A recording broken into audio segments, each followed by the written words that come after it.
정부가 올 초부터 2월 말까지 지출한 예산은 약 127조 원, 같은 기간 세입은 97조 원으로 30조 원 적자였습니다. 부동산 공시가격 인하 등 감세 정책의 영향으로 세수가 줄어든 데다 총선을 앞두고 예산 집행을 서두른 것이 원인으로 꼽힙니다. 실제 SOC 사업이나 연구 용역 등에 사용하는 정부의 이전 지출은 작년 같은 기간보다 9조 원 가까이 늘었습니다. 연구 용역 같은 거 보통은 6월 달이나 가야 집행률 높이려고 막 성금 70% 주겠다 하고 막 그러는데 좀 서둘러 쓴 거죠. 구멍난 세수에 정부가 손을 벌린 곳은 한국은행이었습니다. 올해 1분기 정부가 한국은행에서 빌려다 쓴 돈은 32조 5천억 원.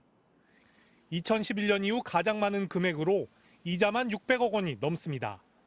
현행법상 정부는 급전이 필요할 경우 액수와 기간을 정해 한국은행에서 일시적으로 대출을 받을 수 있습니다. 직장인들이 흔히 쓰는 마이너스 통장 같은 겁니다. 국채 발행과 달리 단기 차입금은 잔고만 공개되다 보니 월말에 갚으면 그만입니다. 정부가 빚을 언제 얼마나 끌어다 썼는지 구체적으로 알 수가 없습니다. 그렇다 보니 세수 부족 등 정부의 명확한 재정 상태를 알 수가 없고 예상치 못한 통화량 증가로 유동성이 늘어 물가 관리가 힘들어질 수도 있습니다. 국민이 이제 정부가 돈이 수입이 얼마만큼 되는지 알아야 되는데 이렇게 되면 설명하는 게 아니라 이제 속이는 셈이 되고. 한국은행은 올해 초 단기 국채인 재정증권을 적극 발행하거나 평균 차입 일수, 차입액 최소화 등 정부의 차입 조건을 강화했습니다. 하지만 강제성이 있는 건 아니어서 정부가 마음만 먹으면 얼마든지 끌어다 쓸 수 있는 게 현실입니다. 정부는 1월에서 3월 기간은 통상 세수가 별로 없어서 일시 차입이 많았을 뿐이라고 설명했습니다. MBC 뉴스 박진준입니다. 1127조 원, 지난해 말 기준 국가 채무가 사상 최대를 기록했습니다. 국민 1인당 나랏빚이 2,178만 원인 셈으로 1982년 관련 통계가 작성된 이후 처음으로 GDP 대비 50%를 돌파했습니다. 정부 지출을 70조 원가량 줄였지만 수출 부진과 부동산 경기 침체에 따른 법인세와 양도세 등 세입 감소의 영향이 컸습니다. 역대 최고 수준의 강도 높은 지출 구조 조정을 단행하였고 재정 총량을 엄격하게 관리해 왔습니다. 역대급 세수 결손으로 정부의 재정 상태를 보여주는 관리 재정 수지 적자는 87조 원에 달했습니다.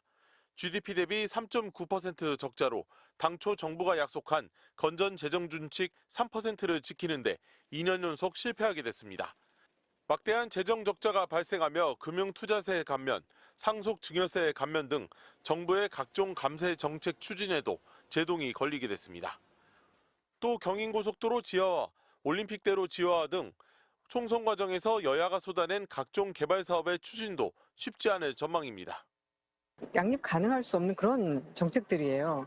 감세를 했는데 지출을 더 늘리겠다고 하고 양립 가능한 조세재정 정책을 만들려면은 기조의 전환이 있어야 하고 4월 10일까지 국무회의에 보고돼야 하는 보고서가 총선을 의식해 선거 다음 날에야 공개됐다는 의혹에 대해 정부는 당일이 휴일일 경우 민법에 따라 다음 날까지 국무회의 의결이 가능하다고 밝혔습니다.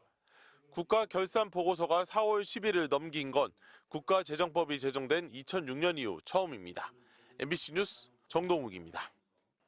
정부의 지난해 나라 살림 운영 결과를 정리한 국가결산보고서가 총선 다음 날인 11일에 발표됩니다. 국가결산보고서가 4월 10일을 넘겨 발표되는 것은 국가재정법이 제정된 2006년 이래 처음입니다. 국가재정법에 따르면 정부는 매년 4월 10일까지 전년도 국가결산보고서를 국무회의에서 의결하고 감사원에 제출해야 합니다. 따라서 통상 4월 첫째 주 화요일 국무회의에서 안건을 심의 의결한 뒤 결산보고서를 공개해왔는데 화요일이었던 지난 2일과 오늘 국무회의에 해당 안건은 상정되지 않았습니다. 기획재정부 관계자는 법제처 등의 자문 결과 법정 기한이 이번처럼 선거로 인한 공휴일인 경우 민법 조항에 따라 이튿날인 11일에 감사원에 제출해도 법 위반이 아니라고 판단했다고 설명했습니다. 국가결산보고서에는 지난해 국가재정, 세입 세출결산 결과와 재정적자, 국가부채, 국가자산 증감 규모 등의 내용이 담깁니다. 특히 2023 회계년도 국가결산은 윤석열 정부 취임 후 처음으로 짠 예산과 재정 운용 결과가 오롯이 반영된 결과여서 관심을 받아왔습니다. 지난해 약 56조 원 규모의 세수 결손이 빚은 재정 건전성 악화 정도와 연금 충당 부채 등이 포함된 재무상태표 기준 국가부채 규모 등이 공개되기 때문입니다. 야당은 윤석열 정부의 경제 성적표를 총선 전까지 감추기 위해 발표를 미룬 것 아니냐고 의심했습니다. 김부겸 더불어민주당 공동선대위원장은 SNS를 통해 국가재정 결산서 공개가 선거에 악재가 될 것이라고 판단했냐며 관례를 벗어나 발표를 연기한 저희를 의심할 수밖에 없다고 주장했습니다.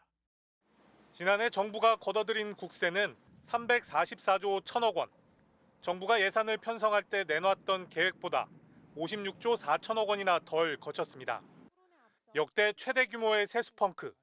윤석열 정부 출범 후 2년 연속 세수 부족입니다. 예상보다 법인세 24조 6천억 원이 덜 거쳤고 양도소득세와 종합소득세가 16조 원, 부가가치세 역시 9조 4천억 원으로 3대 세목에서만 50조 원의 구멍이 났습니다. 정부는 부동산 경기 침체와 반도체 불황 등 경제 상황이 좋지 않았던 점을 원인으로 꼽았습니다. 실제 지난해 제조업 생산은 20년 만에 가장 큰 폭으로 줄었고 소비 동향을 보여주는 소매 판매 역시 20년 만에 최대 폭으로 떨어졌습니다. 여기에 새 정부 들어 법인세율을 1%포인트 깎아준 것도 영향을 미친 것으로 분석됩니다. 23년 하반기 법인세는 영향이 있죠. 왜냐하면 법인세는 중간 납부가 있거든요. 하반기 중간 납부 때는 감세 영향이 생길 수밖에 없죠. 올해도 상황은 만만치 않습니다. 다주택자의 양도세, 중과세를 면제해주는 조치가 연장되고 각종 기술투자 세액공제도 확대됩니다. 이 밖에도 상속세, 금융투자세 등 정부는 감세 정책을 확대 추진한다고 예고했습니다. 세수 결손이 나게 지금 예산이 짜여 있는데 내가 대통령이 그동안 고려되지 않았던 이런 것들도 지금 추가적으로 지금 집어넣겠다는 거거든요. 예상한 만큼 거치지 않는 세수 결손이 예상된다고 보는 것이 합리적이다. 기획재정부는 이미 올해 예산안에 감세 정책이 반영됐다며 작년과 같은 세수 부족은 벌어지지 않을 것이라고 밝혔습니다. MBC 뉴스 박진준입니다.